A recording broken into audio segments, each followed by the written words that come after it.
नमस्कार दोस्तों, स्वागत है आपका। दोस्तों, आज के हम इस वीडियो में समझेंगे कि इस्टॉपल क्या होता है अंडर इंडियन एविडेंस एक्ट 1872। इस वीडियो में हम समझेंगे उसका मतलब क्या होता है इस्टॉपल के एग्जांपल्स क्या होते हैं, कितने तरह के इस्टॉपल होते हैं, फ़र्क क्या है एडमिशन और इस्टॉपल में, फ़र्क क्या है रेस जुडिकाटा एंड इस्टॉपल में, and when estoppel can be applied, मतलब ऐसी कौन सी कंडीशन होती है जहाँ पे हम इस्टॉपल को अप्लाई कर सकते हैं। अब बात करते हैं इस्टॉपल का मतलब क्या होता है। देखिए, इस्टॉपल मतलब क्या, एक ऐसी चीज़ एक बार आपने बोल दी फिर आप उसको चेंज नहीं कर सकते फ्यूचर में। ठीक है, if a person makes a statement then he can not change it later on. मतलब एक बार आपने कोई स्टेटमेंट दे दिया कोर्ट में या तो फिर एफिडेविट पे या तो कोई एग्रीमेंट बना दिया, उसमें आपने बोल दिया कि मैं ये पर्सन हूँ, फिर आप फ्यूचर में उसको चेंज नहीं कर सकते। ठीक है, इसको बोलते हैं इस्टॉपल। अभी इसके एग्जाम्पल को हम समझते हैं। Mr. X is the employee of the company, but he gave false statement that he is not a employee. So in future he cannot file a case against his boss to recover the salary. अब यहाँ पे क्या हुआ, mister x जो है वो एक witness बनता है किसी केस में। ठीक है, वो उस एज अ विटनेस वो बोल देता है कि मैं किसी कंपनी का एम्प्लॉय नहीं हूँ। मतलब क्या हुआ कि वो किसी कंपनी में काम नहीं करता। अगर फ्यूचर में उसका खुद का कोई केस बनता है जहाँ पे उसका बॉस उसको सैलरी नहीं देता, तो वो क्या करेगा, वो कोर्ट में ये नहीं बोल सकता नहीं नहीं मैं कंपनी का एम्प्लॉय हूँ वगैरह वगैरह। ठीक है, तो एक बार उसने वो स्टेटमेंट दे दिया तो बस ख़त्म हो गई बात, फिर वो चेंज नहीं कर सकता। ठीक है, mister A is a builder, ये सेकंड एग्जांपल है, and mister B want to purchase a flat, so over here mister A sold the flat to mister B, and after purchasing the flat Mr. A asked to B that whether you required a parking place, but Mr. B replied no, so over here B cannot change his statement in future। अब यहाँ पे क्या होता है, mister ए जो है वो एक बिल्डर है। ठीक है, और मिस्टर बी जो है उसको फ्लैट खरीदना है, तो मिस्टर ए ने मिस्टर बी को फ्लैट तो बेच दिया। बाद में जो बिल्डर है मिस्टर ए, उसने बी को बोला कि आपको पार्किंग प्लॉट नहीं चाहिए क्या, कार पार्क करने के लिए, बाइक को पार्क करने के लिए, तो मिस्टर बी ने बोला नहीं अभी मुझे नहीं चाहिए। ठीक है, तो फ्यूचर में मिस्टर बी मिस्टर ए के अगेंस्ट नहीं जा सकता। ठीक है, क्योंकि मिस्टर बी ने ऑलरेडी यहाँ पे स्टेटमेंट दे दिया कि उसको पार्किंग प्लॉट नहीं चाहिए। ठीक है, तो इसको बोलते हैं इस्टॉपल। इस्टॉपल का मतलब ये होता है कि आप एक चीज़ बोल दिए, मतलब उसको आप चेंज नहीं कर सकते फ्यूचर में। ठीक है, अब बात करते हैं टाइप्स ऑफ इस्टॉपल क्या होते हैं। सबसे पहले बात करते हैं estoppel by conduct, estoppel by deed, estoppel by election, estoppel by benami transaction, equitable estoppel and estoppel on point of law. ये 6 मुख्य प्रकार है इस्टॉपल के। अब बात करते हैं एक्सप्लेनेशन का। Estoppel by conduct, when a person makes other person believe in certain situation and that other person takes some action on that believe, the first person can not deny whatever the statement he said to the other person. भाई समझो, मैंने आपको flat बेचा और मैंने ये बोल के बेचा कि मैं इस फ्लैट का मालिक हूँ। ठीक है, और आपने खुशी खुशी खरीद भी लिया। ठीक है, और मुझे पैसे भी दे दिए फ्लैट के। अभी फ्यूचर में मैं बोलता हूँ कि नहीं नहीं मैं मालिक नहीं हूँ, मुझे वो फ्लैट वापस दे दो, तो आप जो है वो कोर्ट में केस कर सकते हो मेरे खिलाफ कि इसने मुझे ये बोला था कि वो मालिक है इसलिए मैंने फ्लैट खरीद लिया। ठीक है, तो मैं फ्यूचर में अपना स्टेटमेंट नहीं बदल सकता। मैंने आपको फ्लैट बेचने के लिए आपको मनाया, कैसे मनाया, झूठी तरीके से कि मैं ही मालिक हूँ और ये प्रॉपर्टी मेरी है, और आपने खुशी खुशी फ्लैट खरीद लिया। अब यहाँ पे क्या होता है, आपने खरीद लिया, आपने मुझे पैसे भी दे दिए, तो ऐसे में क्या होता है, आप जो है वो फ्लैट खरीदने के बाद वो उसके पूरी तरीके से मालिक बन जाओगे। आप मेरे ऊपर केस कर सकते हो अगर मैं अपना स्टेटमेंट चेंज करता हूँ तो। ठीक है, अगर मैंने भविष्य में आपको ये बोल दिया कि नहीं नहीं मैं मालिक नहीं हूँ, मैंने आपको गलत तरीके से फ्लैट बेचा है, तो आप जो है वो फ्लैट मुझे दे दो। ठीक है, तो ऐसा नहीं होता, आपको जो है आप उसके मालिक बन चुके हो और मैं अपने स्टेटमेंट से बदल नहीं सकता। ठीक है, estoppel by deed, both the parties enter into an agreement and later that can not change the statement given into that agreement.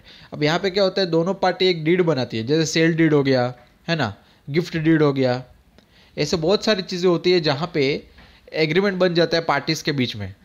तो यहाँ पे क्या होता है, एक बार वो लोग ने डिसाइड कर लिया, फिर फ्यूचर में उसको चेंज नहीं कर सकते। ठीक है, इसको बोलते हैं इस्टॉपल बाय डीड। अगर चेंज करना ही था तो फिर डीड बनने का मतलब क्या है। ठीक है, डीड इसलिए ही बनता है कि आप अपनी बात से मुकर ना जाओ फ्यूचर में। इस्टॉपल बाय इलेक्शन, अब देखिए, mister Y offers mister Z 2 bikes, mister Z selected second bike. ठीक है, मिस्टर वाई ने क्या किया, मिस्टर जेड को 2 बाइक बताई और मिस्टर वाई को दूसरी वाली बाइक पसंद आ गई, ठीक है, पहली वाली पसंद नहीं आई। तो यहाँ पे क्या, वो मिस्टर वाई ने वो बाइक खरीद ली मिस्टर जेड से। अब फ्यूचर में मिस्टर जेड जो है वो पहली वाली बाइक नहीं मांग सकते, इसको बोलते हैं इलेक्शन। मतलब यहाँ पे आपके पास 2 चॉइस होती है, उस चॉइस में से आपने अगर एक चॉइस सिलेक्ट कर लिया, फिर आप जो है फ्यूचर में पहली चॉइस के साथ नहीं जा सकते, ठीक है। और फ्यूचर में आप अपनी चॉइस को बदल नहीं सकते, एक बार जो चॉइस कर ली मतलब ख़त्म हो गई बात। इस्टॉपल का मतलब यही होता है कि आप जो बोलते हो उस पर कायम रहो, अगर आप बदलते हो तो आपको पनिशमेंट मिल सकती है, ठीक है। अब बात करते हैं इक्विटेबल इस्टॉपल क्या होता है। For example, there are 2 cases on the same person and if he says that he is a doctor in his first case and in second case he says that he is not a doctor, so over here he cannot change the statement and equitable estoppel will apply। मैंने equitable estoppel मतलब क्या होता है, आप समझो एक case चल रहा है, एक आदमी के ऊपर 2 केस चल रहे हैं, ठीक है। उसने पहले वाले केस में ये बोल दिया कि वो एक डॉक्टर है और वो केस जीत भी गया झूठ बोल के, ठीक है। दूसरे केस में वो बोलता है कि नहीं नहीं मैं डॉक्टर नहीं हूँ, मैंने इसका ऑपरेशन नहीं किया है, वो ऐसे ही मर गया। तो दूसरे केस में वो झूठ नहीं बोल, मतलब अपना स्टेटमेंट जो बदल नहीं सकता, ठीक है। सामने वाला वकील जो है वो पहले वाले केस का स्टेटमेंट लेके आएगा दूसरे केस में, ठीक है, और साबित कर देगा कि उसने पहले केस में ये बोला था कि वो डॉक्टर है। तो ऐसे में क्या होता है, इक्विटेबल इस्टॉपल जो है वो अप्लाई हो जाएगा, ठीक है। इस्टॉपल बाय बेनामी ट्रांजैक्शन, अब यहाँ पे क्या होता है, काफ़ी सिंपल है। First person sold his property to second person with a good faith and also receive the consideration on the property and now the second person is the owner of that property, ठीक है। now that second person has decided to sell that property to the third person and first person didn't like that, so over here the first person cannot do anything because the benami transaction will apply। अब यहाँ पे क्या होता है, समझो मैंने आपको property बेच दिया, ठीक है, आप और आपने वो प्रॉपर्टी खरीद ली, इसका मतलब क्या हुआ, आप उस प्रॉपर्टी के मालिक बन गए, ठीक है। अब यहाँ पे क्या होता है, आपने प्रॉपर्टी खरीद ली, अब एक 2 साल बाद आपने उस प्रॉपर्टी को दूसरे को बेच दिया, ठीक है। अब वो जो दूसरा आदमी है वो मुझे पसंद नहीं है, मेरा उसका झगड़ा हुआ था भूतकाल में, ठीक है।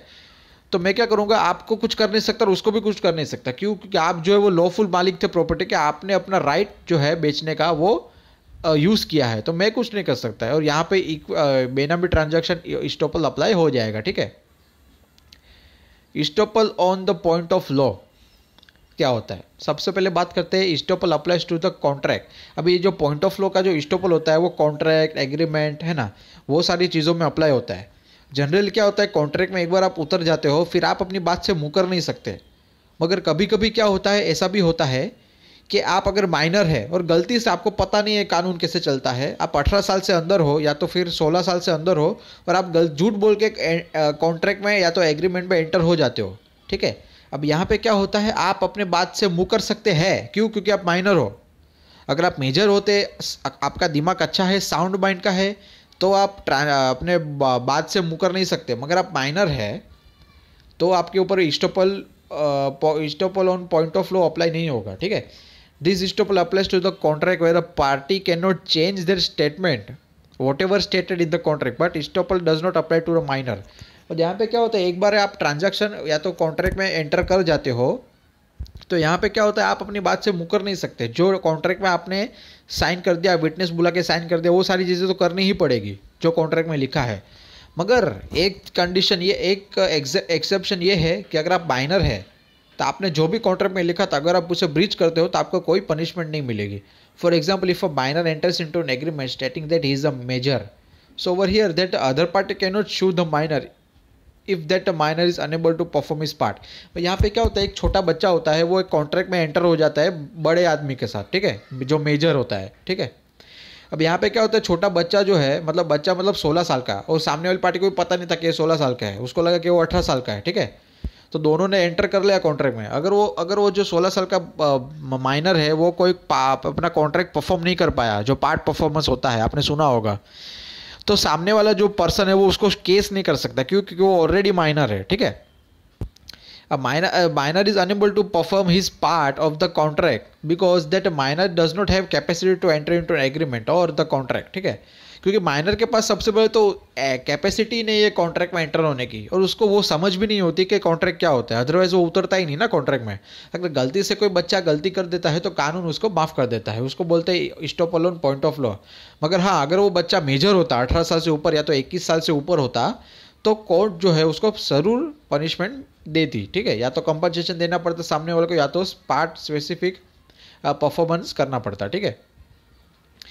ठीक है, and because of that law will consider him as a innocent person. अभी यहाँ पे क्या होता है, आप जो है कानून जो है आपको इनोसेंट पर्सन मान लेगी, ठीक है।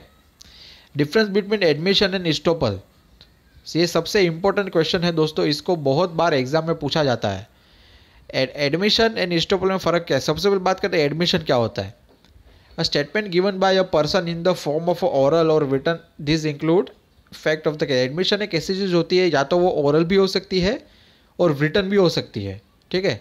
और इसमें क्या होता है, केस का जो फैक्ट होता है जिसके ऊपर केस बना है वो एक स्टोरी होती है जिसको एडमिशन के फॉर्म में माना जाता है, ठीक है।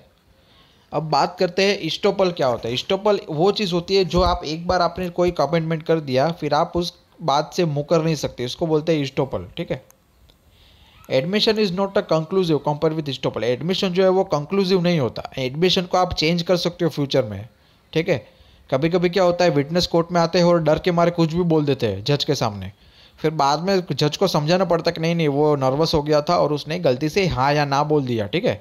मगर इस्टॉपल में ऐसा नहीं होता, आपने एक बार बोल दिया कि मैं ये करूँगा मतलब करना ही है, अगर नहीं किया तो आपको सज़ा मिलेगी या तो कंपनसेशन देना पड़ेगा सामने वाली पार्टी को, ठीक है। Admission is not a strong evidence. अभी एडमिशन इतना स्ट्रॉन्ग नहीं है, अगर आपने गलती से कोई मिस्टेक कर दी है तो आप जो है वो फ्यूचर में उसको बदल भी सकते हो कोर्ट की रिक्वेस्ट से, ठीक है। पर इस्टॉपल में से नहीं होता, इस्टॉपल एक बार बोल दिया मतलब वो स्ट्रॉन्ग एविडेंस बन जाता है, ठीक है। Admission can be made by third party. अब यहाँ पे क्या होता है, जनरली केस में दो पार्टी होती है, एक तो मैं, दूसरा आप। मैं प्लेंटिफ हूँ, आप डिफेंडेंट है, ठीक है। अब हम दोनों के अलावा कोई तीसरा आदमी भी आ सकता है बाहर से एज अ विटनेस, और वो कोर्ट में एडमिशन भी कर सकता है। मगर इस्टॉपल में क्या होता है, दोनों पार्टी, हम दोनों पार्टी है, मैं प्लेंटिफ हूँ और आप डिफेंडेंट है, ठीक है। हम दोनों में से कोई भी एक या तो दोनों, हम दो ही इस्टॉपल कर सकते हैं, कोई तीसरा आदमी नहीं आ सकता, ठीक है। Admission are not conclusive, it can be rebutted. Admission जो है वो कंक्लूसिव नहीं है, ये रिबर्ट हो सकता है फ्यूचर में, ठीक है। Estoppel can not be rebutted because it is a conclusive. Estoppel एक बार बोल दिया मतलब खत्म हो गई बात, इसको बोलते हैं इस्टॉपल। अब बात करते हैं difference between res judicata and estoppel क्या होता है। इस्टॉपल और रेस जुडिकाटा में फ़र्क बहुत ही सिंपल है दोस्तों, ये काफ़ी क्वेश्चन पूछे जाते हैं 12 मार्क के लिए, और कभी कभी शॉर्ट नोट 5 मार्क की शॉर्ट नोट भी पूछी जाती है, और लोगों की इसमें बहुत सारी गलतियाँ होती है। तो आप जो है, इसलिए मैं ये वीडियो बना रहा हूँ ताकि आपको समझ में आए, ठीक है। सबसे पहले बात करें इस्टॉपल क्या है, जो जैसे मैंने पहले ही बताया कि इस्टॉपल जो है वो आप अपनी बात से मुँह कर नहीं सकते। दूसरा है रेस जुडिकाटा क्या होता है। रेस जुडिकाटा मतलब क्या दोस्तों, एक बार कोई केस कोर्ट में फाइल होता है, फिर उसका क्रॉस एग्जामिनेशन होता है, री एग्जामिनेशन होता है, बाद में उसका एक जजमेंट आता है। जैसे वो जजमेंट आ जाता है, आप उसी केस को सेम पार्टी के साथ आप दूसरी कोर्ट में केस फाइल नहीं कर सकते, ठीक है। एक बार जजमेंट आ गया फिर आप वही सब्जेक्ट मैटर के साथ दूसरे केस में नहीं जा सकते। Estoppel is recognized by law of land, ठीक है। इस्टॉपल जो है वो हर पूरे इंडिया में यानी कि पूरी दुनिया में माना जाता है। Res judicata recognized by legal procedure in court. यहाँ पे क्या होता है, समझो मैंने आपको गाड़ी बेचा और आपने मुझे पैसा नहीं दिए, तो और मैंने आपके खिलाफ केस कर दिया कोर्ट में, ठीक है। अब यहाँ पे क्या होता है, आप जो है, मैं केस जीत गया, आपने मुझे पैसे दे दिए, ठीक है। अब यही केस मैं दूसरी कोर्ट में फाइल नहीं कर सकता, क्यों? क्योंकि वहाँ पर रेस जुडिकाटा लग जाएगा, क्योंकि यहाँ पे ऑलरेडी जजमेंट आ चुका है कि आपको मुझे गाड़ी का पैसा देना है, ठीक है, जो भी बनता है। तो इसको बोलते हैं रेस जुडिकाटा। इससे क्या होता है, कोर्ट का टाइम बचता है और कॉन्फ्लिक्ट ऑफ जजमेंट भी नहीं होता। कॉन्फ्लिक्ट ऑफ जजमेंट क्या होता है, बहुत सारे जजमेंट जमा हो जाते हैं अननेसेसरी, ठीक है। तो इसकी वजह से रेस जुडिकाटा जो वो अप्लाई होता है। Once the estoppel is established, a person can not give a different statement. अब यहाँ पे क्या होता है, but in res judicata court can not go into case which is already solve by the other court. में यहाँ पे क्या होता है, एक बार किसी कोर्ट ने जजमेंट दे दिया, फिर वही केस दूसरे कोर्ट में आप फाइल नहीं कर सकते क्योंकि ऑलरेडी जजमेंट आ चुका है। ये तीसरा पॉइंट छूट गया दोस्तों। An action and conduct of the party is important in estoppel. यहाँ पे क्या होता है, एक बार आप कोई वो चीज़ बोलते हो या तो आप कोई ऐसी काम करते हो जो फ्यूचर में आप चेंज नहीं कर सकते, और एक्शन और कंडक्ट आप दोनों का ज़रूरी होता है इस्टॉपल में। But the res judicata is arising from the decision pass by the court. ठीक है, ये हो गया। अब बात करते हैं सेक्शन क्या है इस्टॉपल में। सेक्शन 115 से 117 एविडेंस एक्ट 1872 बात करता है। ठीक है, अब रेस जुडिकाटा कौन सा सेक्शन है, section 11 of CPC. When estoppel can be applied, estoppel applied कब होता है, ये सबसे इंपॉर्टेंट क्वेश्चन है दोस्तों। इस्टॉपल अप्लाई ऐसे ही नहीं होता, ये सारी कंडीशन होनी चाहिए तब जाके आप इस्टॉपल को अप्लाई कर सकते हैं। अब वो कौन सी कंडीशन है वो मैं आपको बता देता हूँ। सबसे पहले तो statement made by one person to another person. मैंने आपको स्टेटमेंट दे दिया कि मैं इस प्रॉपर्टी का मालिक हूँ, ठीक है, और आपने उस चीज़ को बिलीव कर लिया। Other person believe that it is true, और मैंने जो आपको बोला वो आपने बिलीव कर लिया। ठीक है, the statement made must be as to fact and not as to law. मतलब यहाँ पे क्या होता है, मैंने बोला कि मैं मालिक हूँ इस प्रॉपर्टी का, तो यह क्वेश्चन ऑफ फैक्ट हो गया ना। ठीक है, क्वेश्चन ऑफ लॉ नहीं हुआ। Because of that believe other person should act accordingly. मैंने आपको बोला कि मैं इस प्रॉपर्टी का मालिक हूँ, तो आप खरीदने को राजी हो गए। ठीक है, आप एग्री हो गए कि आपको वो प्रॉपर्टी खरीदनी है, और आपने मुझे पैसा भी दे दिया प्रॉपर्टी का। ठीक है, आपने उस बिलीफ पे एक्ट कर लिया। And because of that action other party suffered loss. मतलब आपने मुझे पैसा दे दिया मगर मैं उस प्रॉपर्टी का मालिक ही नहीं हूँ, तो आपको वो लॉस हो गया। ठीक है, if all of the above condition are visible then only estoppel will apply. अगर सारी कंडीशन फुलफिल होती है तब जाके इस्टॉपल अप्लाई होता है। ठीक है, तो दोस्तों अगर आप BLS LLB या तो LLB पढ़ रहे हैं तो आपको ये नोट्स वाले वीडियो काफ़ी काम आ सकते हैं। ठीक है, मैं एक एडवोकेट हूँ, साथ में लेक्चर्स भी लेता हूँ यूट्यूब पे। तो अगर आपको वीडियो अच्छा लगे तो प्लीज़ इसे लाइक करें, शेयर करें और सब्सक्राइब करें। शुक्रिया।